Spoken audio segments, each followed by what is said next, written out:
बिस्मिल्लाहिर्रहमानिर्रहीम। सामीन किराम अस्सलामु अलैकुम।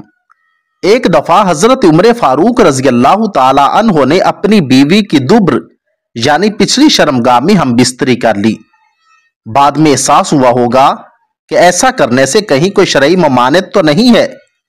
चुनाचे सुबह उठे और हुजूर की खिदमत अक़दस में हाजिर हुए और अर्ज किया, या रसूलल्लाह मैं तो हलाक हो गया। हुजूर ने दरियाफ्त फरमाया कि क्या बात हुई। हजरत उमर ने अर्ज किया, या रसूलल्लाह गुज़श्ता शब मैंने कजावे यानी सवारी का रुख बदल दिया। यह इशारा था कि मैंने बीवी की पिछली शर्मगाह में हम बिस्तरी कर ली है।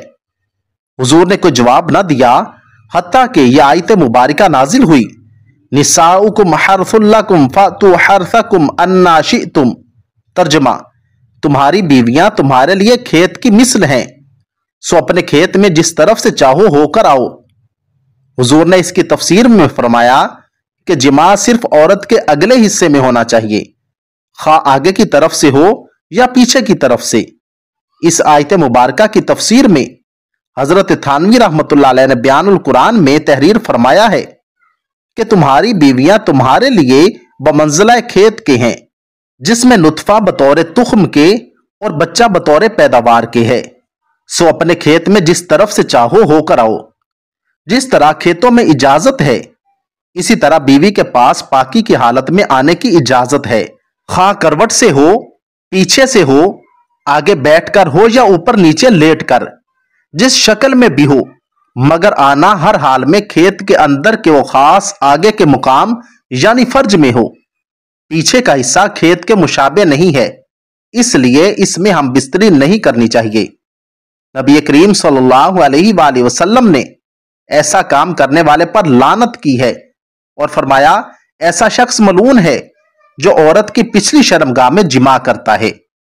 बल्कि हुजूर ने यहां तक फरमाया, जिसने हाइजा से जिमा किया या बीवी की पिछली शर्मगाह में जिमा किया या किसी काहन के पास आया तो उसने मोहम्मद सल्लल्लाहु अलैहि वसल्लम पर नाजिल शुदा कुरान से कुफ्र किया। अल्लामा शम्सुद्दीन इब्ने क़य्यम अल जौज़िया रहमतुल्लाह अलैह ने इस फेल की हुर्मत के बारे में अपनी किताब ज़ादुल मियाद में लिखा है कि अल्लाह ताला ने फर्ज यानी आगे वाली शर्मगाह में हैज की हालत में जिमा सिर्फ इसलिए हराम किया है कि आर्जी तौर पर उसमें गंदगी होती है। तो उसके बारे में आपका क्या ख्याल है, जो हमेशा ही गंदगी की जगह है? बल्कि इसमें नुकसान भी है कि इस फेल से नई नस्ल पैदा नहीं होगी और यह भी मुमकिन है कि लोग खवातीन की दुब्र से आगे चलते हुए बच्चों के साथ भी गैर फितरी काम करना शुरू कर दें। इस काम से इंसान उस फितरत से निकल जाता है जिस पर अल्लाह ताला ने उसे पैदा फरमाया और उसमें हैवानियत आ जाती है, बल्कि हैवानियत से बढ़कर अपनी फितरत को उल्ट कर बैठता है। और जब फितरत ही उल्ट हो जाए तो दिल, उसके काम और चाल चलन सब उल्टा हो जाता है। इसीलिए बुरी चीजें उसे अच्छी लगने लगती हैं। इससे इंसान में मजमूम किस्म की जुर्रत पैदा हो जाती है जो किसी और गुनाह से पैदा नहीं होती। अल्लाह की तरफ से दुरूद व सलाम हो उस हस्ती पर जिसकी इत्तिबा और हिदायत में कामयाबी है और उसकी मुखालफत में हलाकत और तबाही व बर्बादी है। अल्लाह ताला हमें अमल की तौफीक अता फरमाए। आमीन सुम्मा आमीन। अगर आपको मेरी ये वीडियो अच्छी लगी हो तो वीडियो को लाइक, चैनल को सब्सक्राइब और साथ दिए गए बेल आइकन के बटन को जरूर दबा दें। शुक्रिया, वस्सलाम।